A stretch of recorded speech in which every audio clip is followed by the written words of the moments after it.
Hi, I'm Alicia. And I'm Robin, and you're listening to Bowel Moments, the podcast sharing real talk about the realities of IBD. Served on the rocks.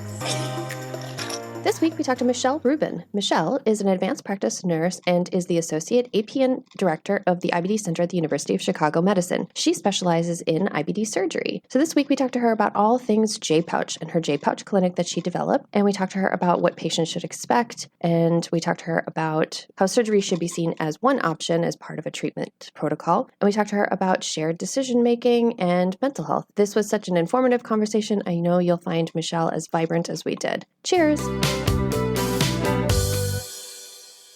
Hi, everybody. Welcome to Bowel Moments. This is Robin. Hey, guys. This is Alicia, and we are absolutely delighted to be joined by Michele Rubin. Michele, welcome to the show. Oh, thank you so much for having me. Well, thank you for coming on. But our very first, very unprofessional question is, what are you drinking? Oh, what am I drinking, girls? I love peach wine. I don't know. It's so refreshing. That's what I love. Peach It looks wine. Very pretty. Oh, that sounds It's pretty. And it's light and it's just fresh. Yeah. Yeah. Like oh my gosh. Wine. I like it. Robin, what about you? What are you drinking? I'm drinking water. I have to drive after we record, so I'm drinking some H2O. Also, you have a J-Pouch, so you should be drinking water probably more than the rest of us. Yes, drink water, but you need to eat first, then drink. Oh, why is that? Because, when the J-Pouch patients have an ostomy beforehand, in their process, they have an ostomy, and it's usually 3 steps now. Most of the J-Pouch surgeries are, but it can be, 2. It depends on why you're having it and how sick you are at the time of surgery. But when you have an ileostomy, again, the same thing holds, that you need to eat first, think sponge with your food, what is going to soak up water, and then drink the water so that the food then soaks up the water so it doesn't run right through you. Like with an ostomy, you really see it. Like if all you do is drink, it's running right through. Your body's not getting the nutrients it needs. It's not, the kidneys aren't getting the hydration. So with the J-Pouch, and particularly in the beginning, is the same sort of concept. Yes, we have a J-Pouch, so now that's going to be the new rectum and hold stool. But still, if you just drink, it's going to run right through you. So we always say eat, snack, pretzels, crackers, something with a little salt on it, and then drink. Don't go drinking a lot. So that's why I said that. Oh my gosh. Love it. Tips and tricks right from the beginning. This is hot tips. Already right going from the beginning. I love it. I love it. Well, guys, I'm drinking a margarita, and not eating anything with it. So hopefully that will go through me really fast. But you got some salt there. Salt holds in. No, I don't. I don't like salt on my margarita. No, well, I know. No salt on the rim? No, I also don't have a J-Pouch or an ostomy, so I guess it doesn't really matter for me. But yes, I'm drinking a straight margarita. It seemed like a good idea, so yay. Well, Michele, welcome again to the show. And if people hadn't already caught on and they didn't listen to the beginning, you are one of our experts on J-Pouches. And so I'm very, very excited to talk to you about that. But next question for you is, tell us your IBD story. Why did you decide to become a nurse, and a nurse that specializes in inflammatory bowel disease and also surgery for inflammatory bowel disease? Mm-hmm. So I became a nurse, I will say, because of my mother, who actually way back when was more like a medical assistant. Things were different with nursing back then, and they actually did a lot when they were medical assistants even. And I just saw her and what she did and how wonderful she was with the patients, and she loved it, absolutely loved her role. And that's what got me into nursing. But of course, she wanted me to be a nurse, an RN, and get to school, because back in her day, they didn't have enough money to go to school and do that. So I did. I went to school in Cedar Rapids, Iowa, actually at Mount Mercy College, and got my RN degree there, my BSN. And when I left, thinking about where do I want to go, I thought, I want to go somewhere where they're like doing research. They're at the top of their field. I want to go to one of the best places I can. I just want to be at the top where they're doing research and we're doing it all. A teaching institution as well. So some of my colleagues at Mount Mercy College, actually, some were at the University of Chicago, and they said, hey, come visit here, just check it out.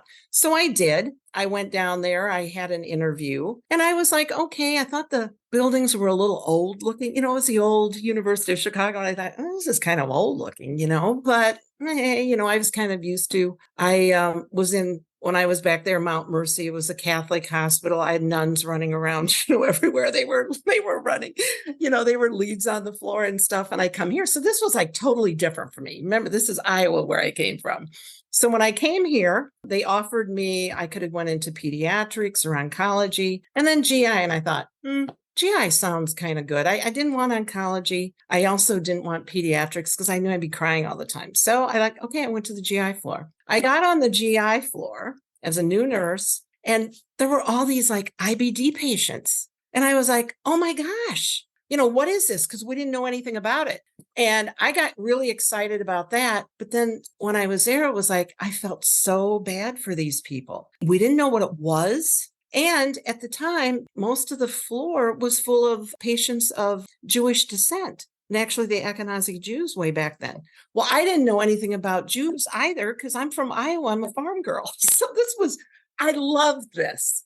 I loved it. The patients, I fell in love with them. A lot of them were addicted to narcotics because we didn't have drugs back then. All we had was like mesalamine, sulfasalazine, just starting to look at Pentaz and things like that. But there was no drugs and nobody knew what they were. So they came to us. Everybody thought they were crazy in the head, that it wasn't an actual disease. So you can imagine these were very sick patients on our floor. We knew better. We knew that wasn't the case, but yet I did a lot of pain contracts with patients to get them off pain meds because they were addicted to narcotics. The other thing is, most of them they lived with us for quite a while too. We also started looking at patients using TPN, just being fed by the veins. Well, of course, the disease went away. They got better when there was no food going through. So we had them on TPN, but guess what? They couldn't go home back then. They lived with us for 6 months to a year, and a lot of them were young kids. I mean, we had a floor of a lot of young kids, a lot of sick patients, running around with their IV poles and all of this. And then, of course, we learned that that wasn't the total answer. TPN didn't do it because once you gave them the food back, the disease came back, obviously. So there was relationships building there. Imagine living with these patients. They were there with us all the time. It was like a family. We had activity therapists on the floor even. It was crazy. I loved it.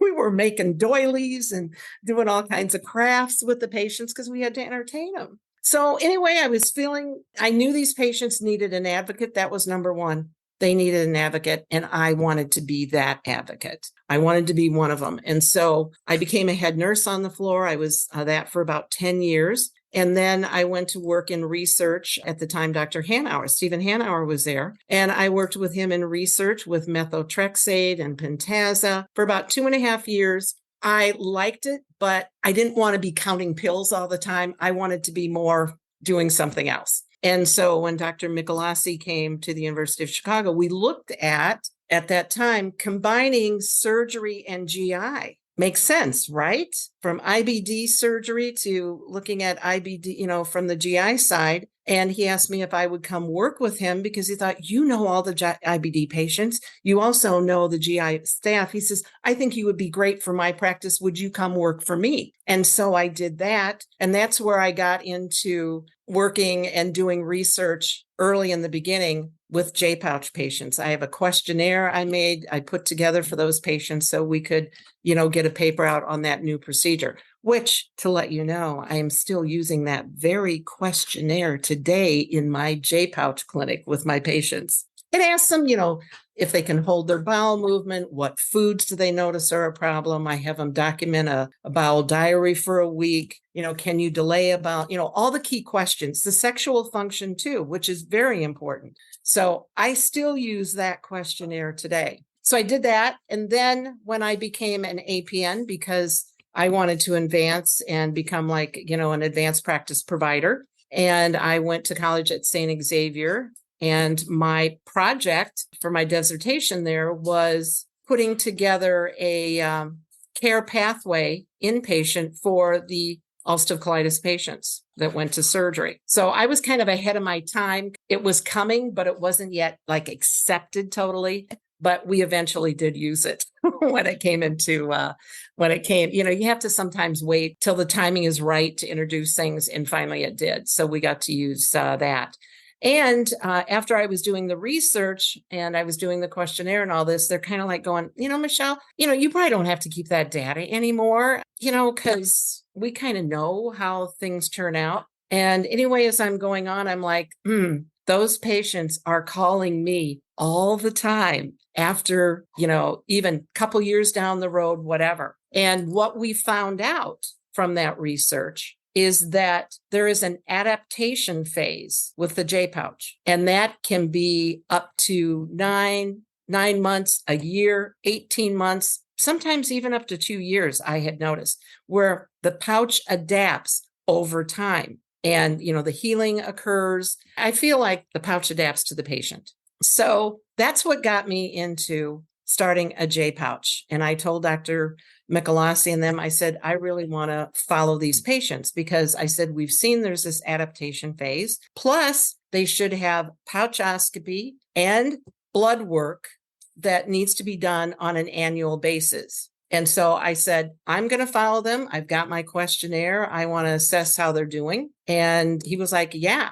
One of the other things that I found out was IBD patients in general, but my pouch patients, UC patients, once they have the pouch and something, like they start having more bowel movements in the beginning, because like they can have more bowel movements in the beginning. They can have up to 10, but we're going to work together with self-management to keep that where it should be, around 5 to 6 a day. But if I am not following them and seeing them every 3 months, they start accepting poor pouch function. Okay, so my bowel movements are creeping up. Well, that's kind of how it was with UC. So they start accepting it, but I don't want them to accept that because that is not how it's supposed to be. And the other thing is, after 6 months, I learned that, pouchitis is common in about 50% of patients. That's exactly about what it is, 50%. And that is the symptoms of like ulcerative colitis all over again.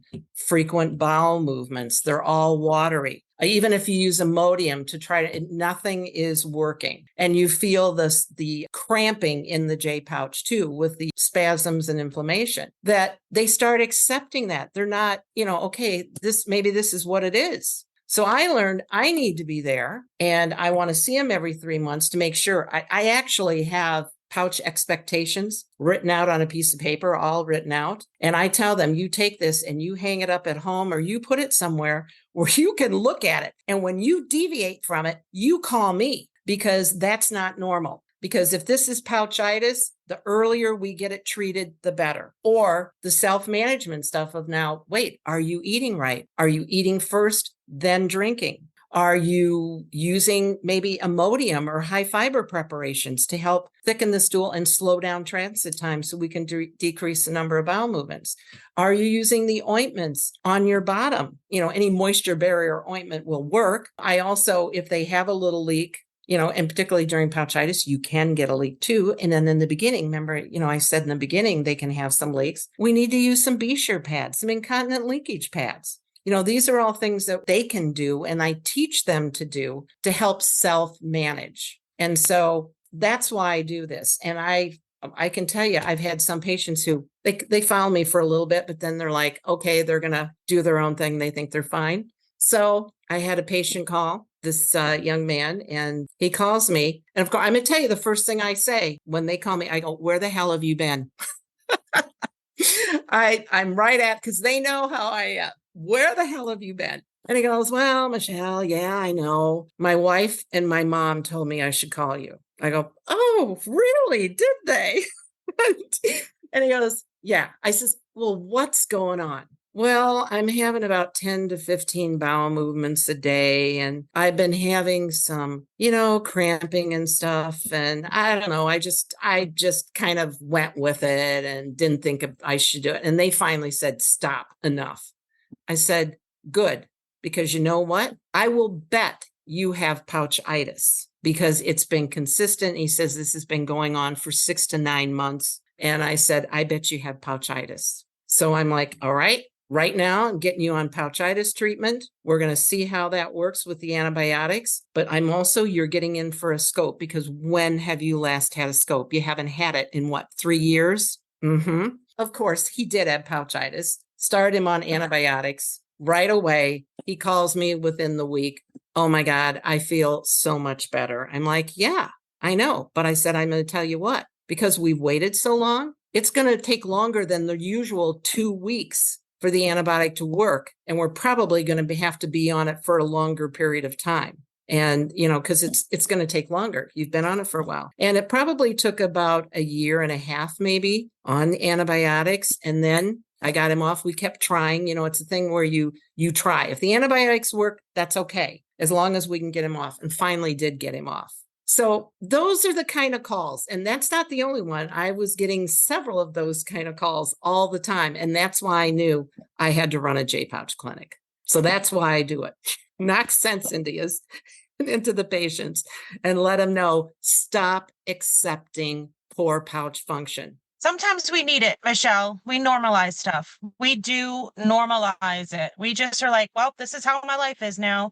For any of the medical professionals that do happen to listen to this show, and if you have patients with J pouches, if you do not have a list, like Michele mentioned, that says what to expect from normal pouch function, I need you to get on that ASAP, because I, as a person living with a J pouch for 2 years, and I know every single J pouch person that I have spoken to personally, the conversation that we have always had is we group think what our pouches are supposed to be doing. No one, not one single GI doctor that I have spoken to since I have gotten my pouch and have asked directly, what is my pouch supposed to do? What is my life supposed to be like? How is my pouch supposed to function? Has been able to answer that question for me in a clear and concise manner. Maybe they've said, maybe 5 bowel movements a day. Maybe I've gotten that. But outside of that, nothing else. Like I've said, well, how do I know if I have pouchitis? Well, how do I know this? Well, how do I know that? No one has been able to answer those questions for me. And so if you are a patient who has a J pouch and your doctor has not told you that, please ask for that and don't stop asking for it until you get it, because clearly Michele has it. So clearly it's out there and clearly they know what to do with it. They just don't want to tell us. So don't make that face at me, Alicia.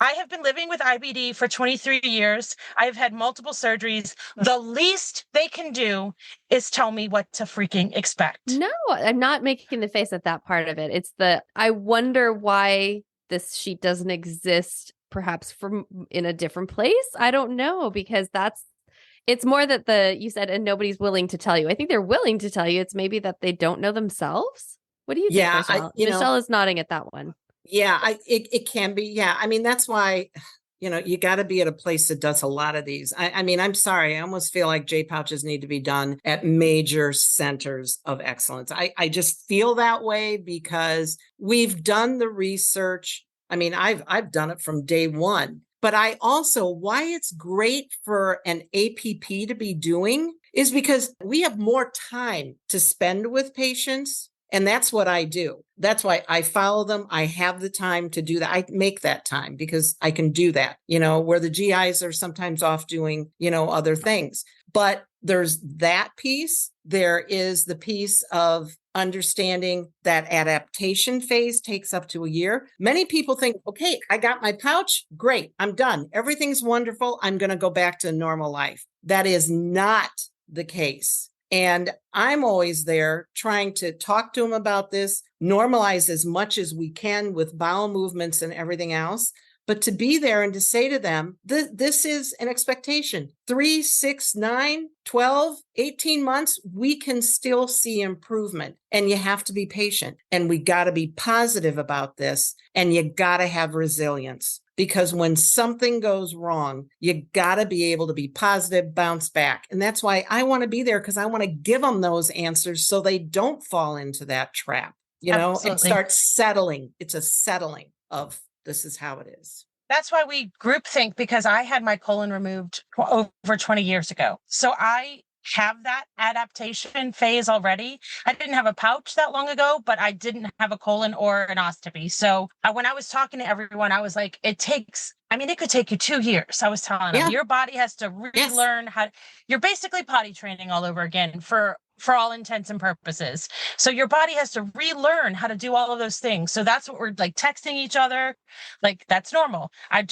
Every time they text me something, I'm like, that's normal. That's normal. That's not normal. That's not normal. Call your doctor. But that's me as a patient speaking from personal experience, going through this before, all of those things. So even if the GI doesn't know it and it's their advanced practice providers that do know it, that's one sentence. That's, you know what? I don't have that information, but my advanced practice provider does have that information. If they have one sentence. If they have them.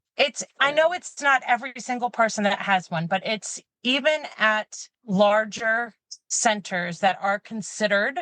I know what you're saying. I agree with you. They need to be done at, I'm going to call them J-pouch meccas. Yes. I like that. Because there are centers of excellence that maybe they don't have the information to support the patients after the fact. Yeah. But do you think one thing you said that's really important though, Robin, is that's key to remember is that a lot of times by the time patients are getting to see Michele and getting to the point of a J-pouch, they have lived with really terrible ulcerative colitis. And so they've normalized a lot of bowel movements and a lot of ways of living that you shouldn't be living with later. And so when the baseline goes down, then you're right, you do tolerate stuff a lot differently. So I think that's super important to remember that, like, it is just because it was like that before your surgery doesn't mean that's the way you should be living. Better that's not be super important. My gosh, I won't be happy if it is. Sorry, Michele, I got so mad. No. I was just like, what are we doing here, people? It's been, what are we doing here? That's super important. Believe me, I'm so glad that you did step in and talk, because that's really important for everyone to hear. And on that same theme here, the other thing that's extremely important is the mental status. All right. So we know IBD patients, it really is a given. I mean, I tell all my patients, it's normal. If you're anxious, you're depressed, patients have PTSD. Now, that doesn't mean because you have a pouch, that's all going to go away. I still had patients, in the beginning, like they kind of get anxious when they're coming to the appointment because they come to the hospital. Just coming to the hospital, driving there, brings back all these feelings of, there are multiple hospitalizations. This went bad, all the negative stuff that kind of went on, and there just comes back in their head. So it's like we have to work through that. The anxiety, of now this new pouch and what's going on with that, or, the depression. So it's extremely important. At every visit, I ask about mental health, and I say it's normal. It's a given. And we have mental health individuals here. And I really like a GI psychologist. If you can get a GI psychologist who understands that brain-gut connection, which is so important. And they've done research on that there are amino acids in the gut and the brain barrier is leaky. And that's part of the problem. It brings a flare on. So there's actual research to show this brain gut thing is definitely an issue. And there are the microbiome has certain amino acids or different things in there that can flash on a flare. So mental health is extremely important. And I just want everybody to know, don't be ashamed. It's normal. You are not the only one out there. And because it goes along, like I find with J-pouch patients, they're calling me and they're like, Michele, I think I got pouchitis. I go, okay, well, I'll ask the usual things. Okay, so what's changed? You know how to eat and you know how to use Imodium. And well, Michele, none of that's working now. I go, okay, because usually pouchitis doesn't go away. It doesn't go away. But if diarrhea is due to something you've eaten, give it a day or two, it'll pass, and then things will clear, and it's probably just from what you ate. Or if you've been on long-term NSAIDs, we don't want IBD patients on NSAIDs because it can cause ulcers or produce a flare. Not with everybody, it's the long-term ones. And I found that out when I had a J-pouch patient who I'm like, geez, he's not had pouchitis for 3 years. Now all of a sudden something came on. And then I'm talking to him. Oh, guess what? He was in a car accident and he's been on NSAIDs for the last month. Bingo. That was what had caused that. So I'm always, asking patients what might have caused it, or whatever. And like, okay,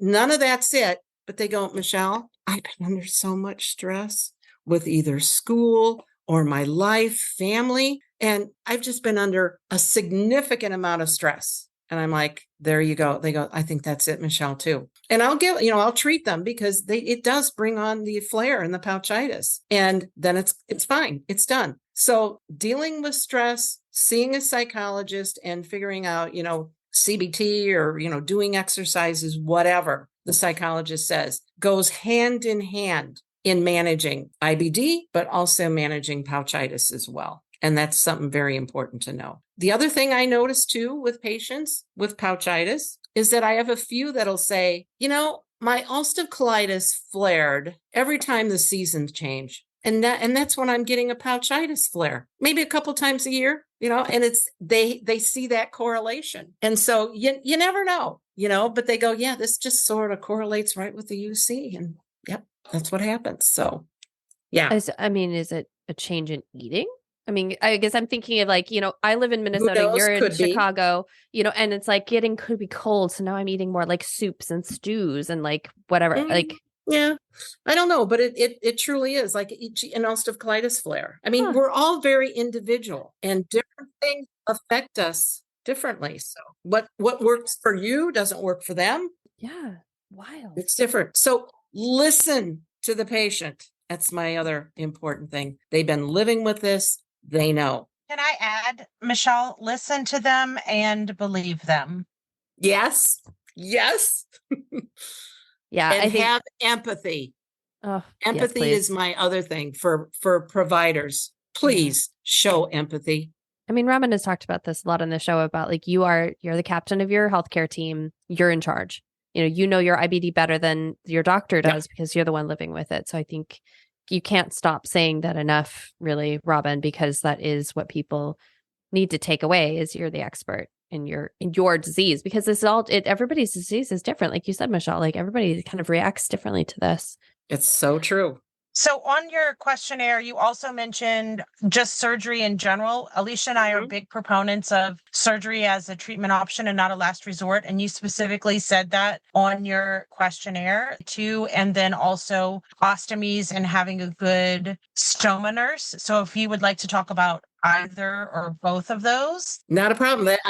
I'm the surgery nurse. So the surgery APN, I follow, all these patients, and I'm actually, my whole 45 years at the University of Chicago is only IBD. That's what I've done. So I have followed my passion and stuck with it. So that's all I see on the surgery side. So I see them when they come, for a surgical consultation. And, I'm thinking in the past, and when patients came to us, they were often so sick by the time that they came to us. And, now we definitely have a different way of thinking in that surgery is not the last resort. We don't want you going through and burning through every single IBD med out there. We don't want you doing that. You're going to try a few, but when the GI is kind of like, we got a couple more, but, maybe just a couple more, maybe it's time that we should refer them to the surgeon so that they can at least have a consultation with them. Not that they need it now, but so that they have that consultation to talk about what their options are in surgery and to talk to them about, when do you need surgery? It's like, the usual things if I've got a cancer or if, there's meds aren't working anymore. And I think number one is quality of life. If you don't have a good quality of life, that is reason enough to go to surgery. And I mean that, because if you don't have a quality of life, what do you really got going for you there? So I think they need to come and they need to hear that. They need to hear not the last resort. And, they're not so sick that they're not hearing anything you say. And you kind of talk with them and it's more like a shared decision-making process. And they can hear ahead of time, what are the risks and the benefits, and have time for everything to kind of settle in. And then they're a more informed patient and we're educating them. And the more educated they are, the better they are going to be at making decisions for themselves about moving forward with surgery. So it's shared decision making, not a last resort, but come to us ahead of time so we can sit down and have really good conversations about moving forward. And surgery can give you a good quality of life. I really firmly believe that if everything works out and goes through, it definitely can give patients a better quality of life. And by that, I mean an ileostomy. An ileostomy can definitely give patients a better quality of life. I'm seeing a big change from when I did, years ago, where, oh my God, don't talk about last thing. Oh no, I can't have it. I don't see it as much. I still see it once in a while, but not as much. And I feel like there's been a lot of better, maybe it's chat lines or maybe it's out there where the ostomy, the young patients are like showing themselves, they're out there and they're going, hey, this isn't that bad or whatever. And I actually see some J-pouch patients come and they have that first step where just the colon is gone. They have the endoleostomy. Believe it or not, some of those patients say, you know what? I'm happy with this ileostomy. I'm feeling really good. And this is not that much of a convenience at all. I've got it all figured out. And I think I'm going to stay with this. And that is absolutely fine for those patients. They're like, I don't know if I want to go through 2 more surgeries or even think about some of the potential, the pouchitis, this or that, and maybe having pouchitis, just some of those things they don't really want to think about. And they're like, I think I'm happy this way. Why ruin a good thing? And I'm like, yeah, that's absolutely fair. I agree with them. I don't disagree with them at all. And then there's, the others who say, I'm okay with this, but I'd really like to try the pouch. That's fine. I think that's absolutely fine. I said, the one thing is to know that if the pouch ever fails, this is the ostomy you're going back to, an end ileostomy. So you're going to know pouch fails. This is where it is. And you're going to be okay with that. And they go, yeah, I think I'd be okay with that. So I like to hear that. I mean, I think they're going into it with a good frame of mind, that, okay, if it doesn't work, I know what the other option is, and I'm going to be okay with that. I always feel like the decision to move forward with surgery needs to be their decision. And it needs to be that they are sure that that's what they want to do, that they're more positive about that. That's where I want to go. Because you know what? If they're not, they really don't want to have the surgery. They don't want this or they don't want that. They're going to go through it. And you know what? They're going to blame themselves whenever something goes wrong. There it is.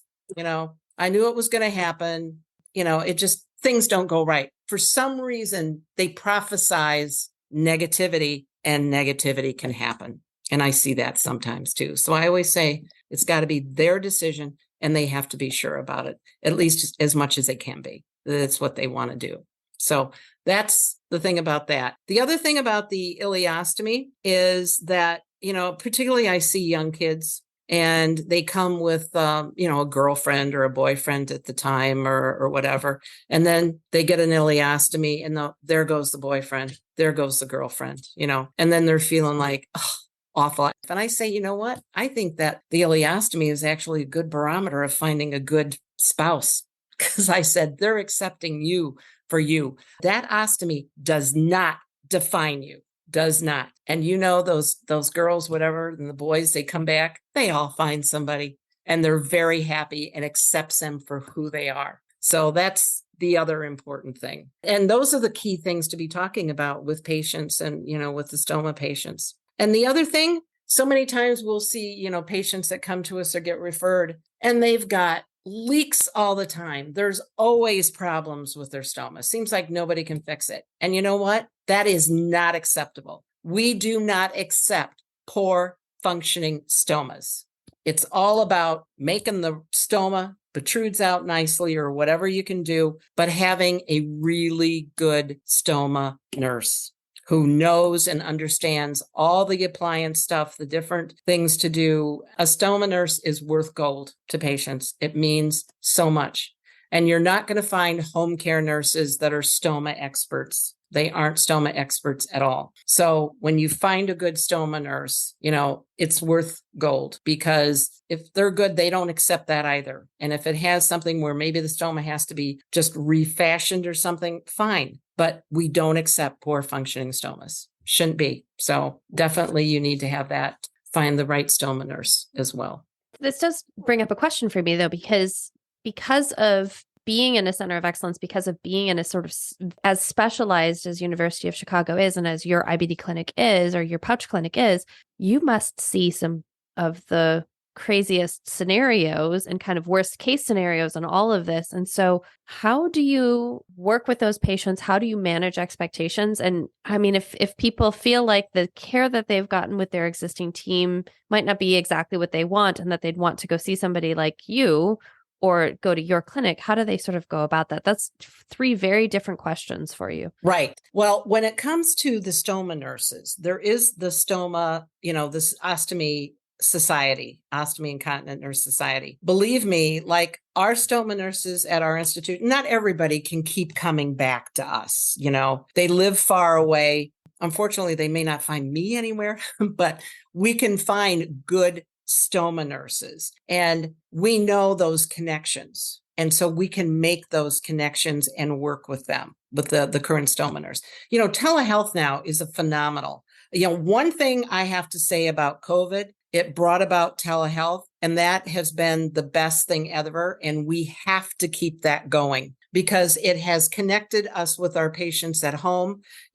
We can look at their stomas. We do telehealth. We can help them change their appliance, there. Also sending us pictures over my chart or whatever, when they take their appliance off and taking pictures of their skin. We can do that. We can help you find stoma nurses if we need to, because we know where those certified ones are. You want to make sure they're certified stoma nurses, but we can make those connections telehealth wise.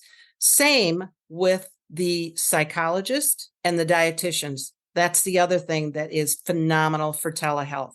We can still do telehealth visits with them. And that's very important. So you don't, because sometimes with the GI psychiatry, if they're doing sessions with them over telehealth, maybe they need to see them more frequently than just maybe once a month or more than that. If they're going through sessions, they can do that through telehealth. Your dietitian, same way, they can do that as well. And I do telehealth visits also. The problem is, and what we're trying to fight is that, we get patients from all over the country. Telehealth, they will only allow us to do within our state. We have to have a license, or my collaborating physicians have to have a license in other states. And I hate to say, I think that should not be the case, because we have people in Florida, South Carolina, all over the place. Now, I can do it for a period of time like post-op, but beyond that, I can't. And then they have to come see me, unfortunately. But, once with the J-pouch and stuff, a year visit is enough. I can have them come do a scope. We get everything done in one visit for them. Or I will work with a gastroenterologist locally. But again, how we do pouchoscopies, most of them just go in there and take a few biopsies. We want biopsies through every area of the pouch, the cuff, and above the pouch. And not all GIs know that or do that. And that's, something that, is kind of important too. And as we had noted, we have done some research basically on, it's actually called the Chicago classification. So what it is, we did a lot of research on patients with J pouches, and we found out that there are phenotype classifications for J pouch outcomes. So we looked at a good portion of patients over 10 years, probably 1,359 pouchoscopies. And we found out there were 7 phenotypes: normal and afferent limb involvement, inlet involvement, meaning into the pouch, diffuse involvement throughout, focal inflammation, just in a small area. Then there's the cuffitis in that 1 to 2 centimeters of retained rectal mucosa. And then there's those that pouches have fistulas. So there's all these different 7 phenotypes. And what we've kind of found is in that afferent limb syndrome, those patients usually had a body mass index of 25, and they were of a hand-sewn anastomosis. And inlet involvement was mostly in the male sex. Diffuse inflammation usually signified extreme colitis, and those patients that came to us with extensive colitis, but also had some pre-op anti-TNF drugs. Cuffitis, we found, was in obviously the stapled anastomosis. And if they had like preoperatively a C. diff infection, The inlet stenosis was diffuse inflammation and cuffitis significantly increased the risk of pouch excision, and diffuse inflammation was associated independently with pouch excision. So these are some things that we've learned, and we found that this pouch phenotype can obviously predict pouch outcomes. At least that's what we've seen. So in the inlet stenosis, the diffuse inflammation and cuffitis significantly increased the risk of potentially needing a pouch excision, and diffuse inflammation was independently associated with a higher risk of pouch inflammation. So these are things that, some of the newest research that we have done looking at pouch patients, and what, we're always trying to figure out, how can we predict if a patient might lose a pouch or not?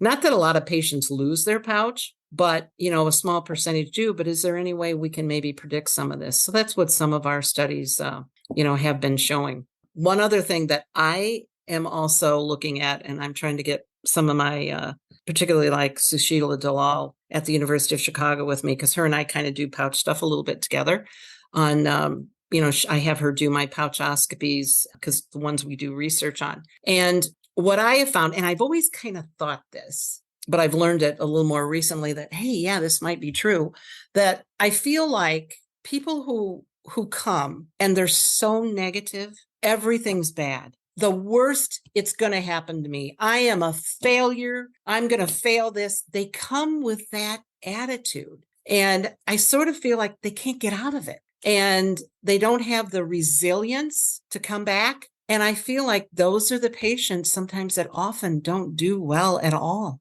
And, you can try and change it, but I feel like they prophesize their future a little bit.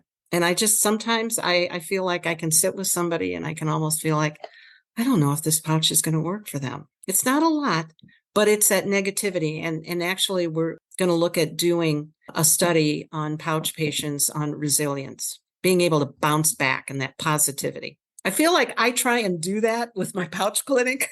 So I try and combat that by staying on top of everything. But it's just something that I kind of think. I don't see how your energy is not contagious. I mean, I can't see how somebody could come in there with a negative attitude and not leave with a positive attitude. I just don't see how that's possible. I mean, I work on that. I really do. And the other thing I have always said, that when I see a patient before they leave, number one, I want them to have laughed during their time with me, because they don't laugh often. And the other thing is, they get a hug before they leave. Those are my two things. That was my mom. I love that. The hug. Michele, if you'd be with me before surgery, with the exception of the very recent surgeries, my family's in there with me before surgery, and we are laughing up a storm. We're telling butt jokes and bathroom jokes and poop jokes, and they are making fun of me leaving my butt behind. They're making jokes about I have one recently. I had to do a capsule endoscopy recently, and the capsule didn't come out the same day. It came out a few days later, and I was like, I was a little hard to get out. And my husband said, well, if you weren't such a tight ass, and I laughed for 10 minutes. I love it. So, you have to be able to laugh. I am curious, because one of the things that, when Dr. Fakera, I know. Oh, gosh, absolutely. Well, and he was talking about how, he's a hand sewer and he's not a stapler. So I'm curious if some of that, does make a big difference, and whether that has been something you've seen, the way people are attaching. Yeah, well, history-wise, but when I first got to the surgical side, probably about 30 some years ago, I went over to the surgery side of IBD. And when I was on that side, Dr. Fabrizio Michelasi was the chief at the time, and Alessandro Fakera was also there, came on actually as a fellow and then became an attending. And then Dr. Roger Hurst, who is at the University of Chicago now, who I work with, one of the surgeons that I work with. He's probably done the most pouches. And I started doing research with them way in the beginning, because when we first started doing pouches, and there were a couple ways of doing a pouch. But in the beginning, it was all hand sewn, where all the rectal cuff was removed. And then they started doing more research because what we found with the J pouches, with the hand sewn, when they are making the pouch, they take all of the rectal mucosa out, and the J pouch is attached directly to the anus and it's hand sewn. Now that's kind of tedious, when you hand sew an anastomosis there. And when you do it, you have to sort of, the sphincters that are the control muscles, so we don't have leakage of stool, they get pushed there because you're going in there with your hand and your hand sewing. So when they're pushed, it takes a little longer for them to respond. So in the beginning, those patients had leakage of stool. Sometimes up to 6 to 9 months afterwards, they would have periodic leakage of stool. Over time, as the pouch healed, the tissues healed, the swelling all went down, then the sphincters, the nerves, they come back. It just, when you affect nerves in that area, it takes them a little longer to respond and come back.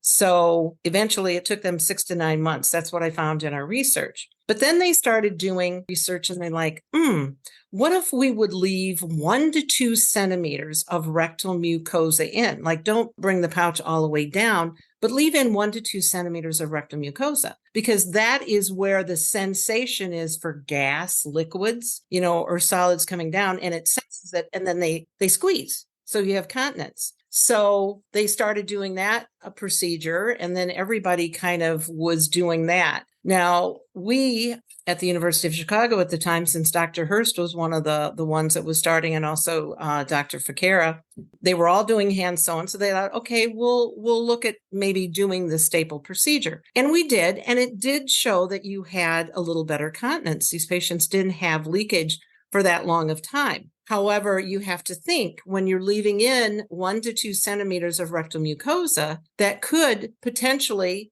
flare into an ulcerative colitis. Even that little bit of tissue can do that. Yeah. Yep. And the other thing you have to think about is, okay, we know that like after 10 years, UC patients are a little higher risk for developing dysplasia like precancerous tissue or a cancer. So then we realized, okay, we need to monitor that 1 to 2 centimeters of rectal mucosa. We got to do biopsies. So when we do a pouchoscopy, which is, look in there with a scope, we not only biopsy the entire pouch, the different areas of the pouch, but we have to also biopsy that 1 to 2 centimeter area. And I mean, luckily, very rare that cancer would come back there, and it's not real common that they really develop a flare. I can think of, in all our patients that we've done, maybe there's been 3 or 4 that we've had to take the pouch out or take out that segment. So, it's not that common, but it can occur. But, you can treat that colitis too. But there's been just a couple where it didn't matter. We're doing the suppositories and, the prednisone. And finally, the patient goes, I'm done with this. I don't want to be on the prednisone. I don't want to be on this stuff. I just want to be done. Let me, go back to a permanent stoma. So that's one thing that can happen there. The cancer thing, like I said, is not very common. However, it could develop some dysplasia in there. Yeah. And then you have to, depending upon the situation, if you develop a cancer there, well, the pouch is going to have to be removed. Now, some people will, kind of strip the mucosa if it's just some dysplasia, and they go through a couple scrapings. Basically, what Dr. Hurst did, since he was doing it all, and so was Dr. Ficara, both of them, I think, have decided that anybody with dysplasia or a cancer, they would do that hand-sewn technique. Then there really would be no risk. If they truly do it correct, hand-sewn, and really remove all that rectal mucosa, then that's what they would do.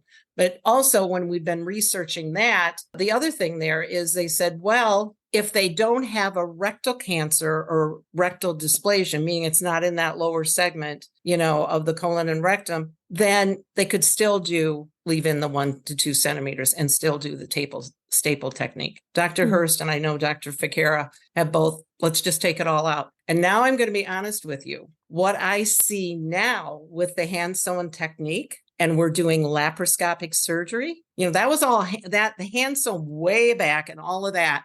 We didn't have laparoscopic technique. But what I see now when we're doing laparoscopic technique, and Dr. Hurst is doing that hand-sewn, I do not see the leaks anymore like we did before. I feel like With the laparoscopic assist? I think that's helped. I Huh. think that's kind of been, helped. Maybe it still is less manipulation down there or whatever, but I Interesting. think it's made a difference. I do not see that leakage anymore. The caveat is you got to have a surgeon who is very skilled in the procedure, has done a lot of them, and is skilled in hand sewn. Not all are skilled in hand sewn technique. So when you're searching for a surgeon out there, you really have to make sure it's someone who knows. I mean, it's a technique, surgeons, it takes time. It's a skill. Yeah. Yep. It is a skill, and that takes time. It is time for me to ask the last question, which is, what is the one thing that you want the IBD community to know? And you can pick professionals or patients or both, I guess. You are Michele Rubin. So yes, I am Michele Rubin. That's right.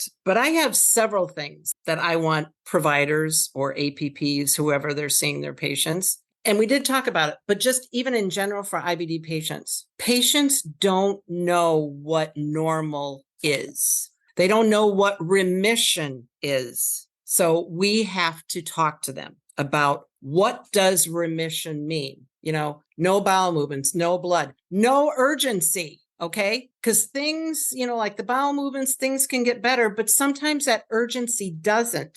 That hangs on a little bit longer, but that needs to be gone too. So I think it's really important to talk to them. What is remission? What is acceptable symptoms? What is normal with a J pouch? And for patients, don't accept symptoms of any kind. Do not accept poor function with a J pouch. Or if you have ulcerative colitis or Crohn's, don't accept being in a flare or accept any of those symptoms. And as I said before, providers, we need to be empathetic to patients. We need to listen to them and be empathetic, please. That's so important. The other thing is, when it comes to mental health, which we did talk about, but even sexual function, my mantra is just ask. The patients are not going to bring it up because they're scared to bring it up. They don't, embarrassed, whatever. Just ask. And patients, talk about it. Bring it up. Well, and we've had the pleasure and fortune of having Elise Bedell come on the show as well and talk about sexual health. And she is one of your colleagues over there at the University of Chicago. The GI psychologist. Yes, she did such a great job talking about it. And like you guys it's great to have her on the team, I would imagine. So Michele, this was really great. Thank you so, so much. I think people are going to learn a lot from you, and maybe you can share your what to expect list with us. I definitely will. Definitely will. Awesome. Okay. Well, we will try to post that in the show notes so that people can find it, so that they can also, if they're going through this, understand better what to expect and when to ask big, hard questions of their providers, or even small, easy questions of their providers. So thank you so much. This was so great. Thank you so much. And thank you everybody else for listening, and cheers, guys. Cheers, everybody. Hey, cheers. And thank you so much for having me. It was our pleasure. Our pleasure. This is my passion. You cannot tell at all. No, I know. Hi, everyone. I really enjoyed this episode. And if you enjoyed it, please rate, review, subscribe, and share it with your friends.